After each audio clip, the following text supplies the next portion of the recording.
What do you think is the probability that these chances result in a goal? These are obviously all open goals that you definitely expect the striker to score. They've got an average XG of 0.8, which means there's a roughly 80% chance of them getting scored. These are incredibly difficult chances to create. Only 6 out of every 1,000 shots in the Premier League have a higher XG than 0.8. And what's my whole point with this? Well, it's nearly the same probability of scoring that you get when you win a penalty. It's actually 0.79 XG. And I personally think most fouls leading to a penalty don't warrant such an easy chance to score. And in this video, I'm going to investigate if penalties should be harder and how the laws of football could be changed to improve them. The Premier League only averages around 2.8 goals a game. So obviously scoring a goal is a huge game-changing event and a big part of what makes it a beautiful game. It's crazy then that one refereeing decision to give a penalty can create a 0.79 XG chance, which is an almost certain goal. No other sport works like this. In basketball you get a free throw, in rugby you might be able to kick for 3 points, and in American football you'll get 15 yards and a first down. Here you can see where most penalties are won in the Premier League, and it's clear the majority of them are near the edge of the box and not in the most dangerous goal scoring positions. This graph shows how dangerous the chance was when the penalty was conceded. You can see that the average is only about a 10% chance of a goal. Meanwhile, a penalty will offer you a nearly 80% chance of scoring. Many of these penalties were coming from situations that were just never going to lead to a goal, like debatable soft fouls and questionable handballs. Take for example the penalty that Macedonia won against England. I personally don't think that foul warrants an 80% chance of scoring. It's also worth noting that although 20% of penalties are saved, lots of them are then scored on the rebound. Currently, it's a 1 in 3 guess for the goalkeeper, and even if they guess correct, they're still unlikely to save it. So we've effectively got a punishment that gives an almost certain goal, even if the foul is minor and doesn't warrant to change the course of the game.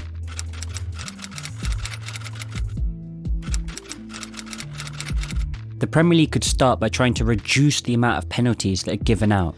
This chart shows what percentage of penalties are given for handball, and as you can see it's been rising, and this year nearly 26% of penalties are given for handballs, many of which were non-deliberate, as the hand just has to be in an unnatural position for the penalty to be given. It's not often I agree with Harry Maguire, but he came out and said that penalties are given for everything, and that there are too many soft penalties at the moment. I think we should be more lenient with non-deliberate handballs, and maybe look at penalising them with indirect free kicks instead of penalties.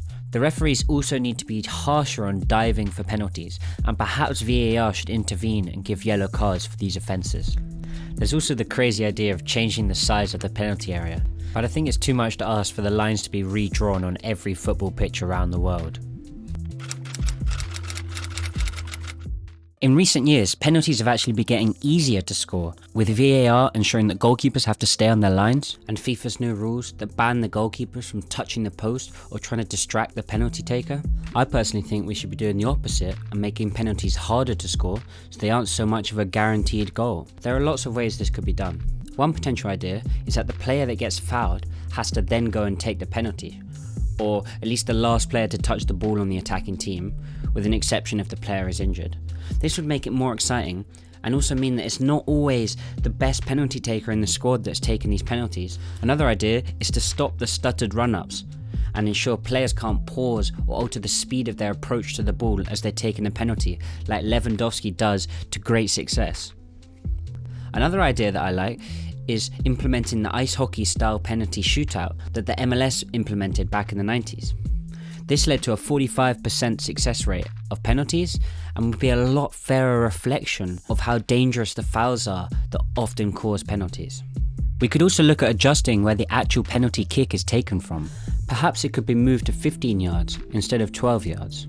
I also came up with the pretty wacky idea of having a penalty line, and the penalty is taken on the line and the nearest point to where the foul was committed. This would better reflect the location of the foul to the difficulty of the penalty, as well as making penalties more difficult, and in my opinion, way more entertaining. My last idea for making penalties harder would be to make it more difficult for the penalty taker to score a rebound if the keeper saves it. You can make the penalty one attempt, like in a shootout, or ban the taker from touching the ball again until it has left the penalty area.